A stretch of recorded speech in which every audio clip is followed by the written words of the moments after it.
كامل علنا ساك وحان جوجنا حيرد جيلها وحتى يقف مسؤولة ولبنا أو كان صدحت كين كبيرة ولنا وحكام وحتى داخل جيلة تلدونه حيرد جيلها ده جوتها أو ربحنا يكون رسم جيلها ما هرت جيلها نتو و جيل وحرد جيلها أسكليه لو نوان قبا إرنا وان قبا جيل نوان قبا جيلنا وحن قصو قارنا أباه يوو أنا دقن سومالي واي مدة لبانا markii maaragtay Nairobi ay joogto oo siyaasiga iyo madax uu ku xanuuno meelahan geela limaada oo geela lagu nastaa oo xoolaha la fiiriya marka waxaan ilaa nin Soomaali oo madax ama nin Soomaali oo Ilaahay awoodiisa oo geel qabin Soomaalida waxay ku mahmahdaan u malaynayeen ها نين أنجيل قبل آخر لما أمانة نينيو يا نين أنجيل قبل قبري سلامته يا زمالكم ما هذا مرقا هديه ماما سومالي نحلي سومالي بين ويشك لكن بينكم ما هذا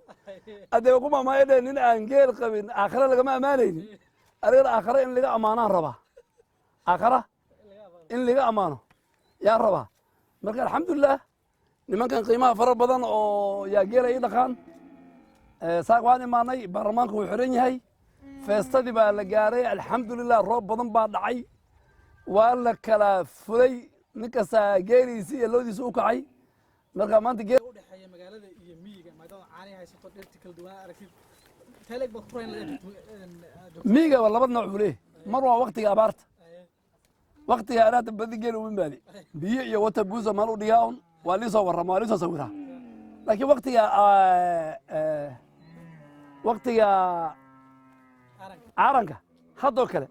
إلهي النعم بدن أيو كان يروب بدن بعد عي جيل هذا هل ساعة بكل رجل مركا ووقتها أوفعنا وليش هذا سكول الجيران لبي ما لك وصون قناة تندان سوق هذاني تندان حراني إريبنا وانكوا إريبنا واللي قالي feestada waxaan rabaa inaan geela safarta aan dhex joogo alxamdulilah geela wii dhalay ilaa dhowr iyo 30 baa ii dhashay geelay intuu ma sheegay taas waxa weeyo Soomaali dhaqan Soomaali waay ma geela baadiyaha agaad imaato geela inta geelo aad leedahay inta wiil aad dhashay lama sheego marka geelay ay weydiin intii markii laga soo tago inaad dhaqan Soomaaliyeed geela asbaab maxaa aad ku kalifay geeliyada horta waxa uu kaliftay inaan number 1 aan fuliyo hidaha iyo dhaqanka Soomaalida waa inuu qof geelish waad garanaysaa markuu odayga cunug u dhasho wuxuu aqbadi hal buusin ama qaalin buusin wiilka markuu gaaro 18 sano geelisi oo 15 gaari ayuu ama 20 gaari yaa lagu wareejinaa aabahay markii ayara geel waa isi wiilashada hadda geel waan si taa waa dhaqankii mid labaad maadaama dadka aan hogaamiyay u badan yihiin Soomaali iyo xoolo dhaqata iyo geelay waa muhiim ninka mas'uulka u ah hogaamiya asagana waa inuu geelay noqdo oo geel uu la dhaqo dadka aad hogaamin hadda mar meeshan aan joogo geelay waxa war geelay aadan baraa maada meesha biyuhu naga dambaysan laakiin hadda intuu geelay ma soo degay way ku reesteen hadda dawladda ma dhibayso markuu dhib dhaco way soo sheegayeen markii geelay la duraayo ayakana geela waa loo duri markii geelay biyo la waraabina waqti abaarta ayakana waa loo waraabin marka ayaga hadda waxay noqdeen ninkii MPgu ah oo Nairobi deganaa yaa jiiraan la soo noqday soo zaid u faraxsay waxay leeyihiin war dadka kale waan weynay aadan bar Ilaahay baa na socdi soo markaan intii maadana odayaasha waan arkaa alxamdulillah kii maanta waa maalin waxa weeye barwaaqo roob badan ayaa ka da'ay ugu dambayna geelan waxay ugu kalifay inaan program iyo mashruucan wataa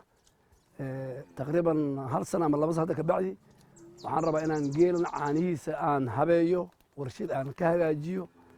وعنها جيل ما أنت وعنها زائد لو هذه أو قالصا magaaladan waxaa la gadaa litarkii 150 ilaa 170.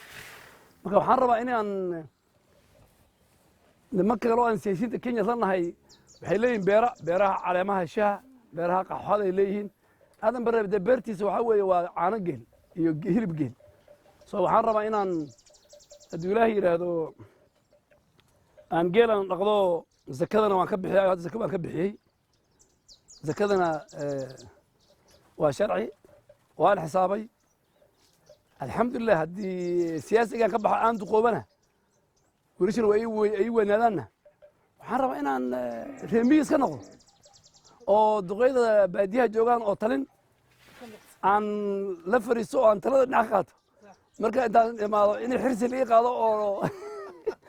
warri kale intuu siyaasi oo jiray uu soo dhacee hasho hala siiyo marre waxaan rabaa inay geelayga iyo lodayda aan nimanka aan garab tego oo talada dhinac wax laga siiyo maadaama qof mas-uula tahay markii dhibaato dhacdo ama qof la dilo mag imaato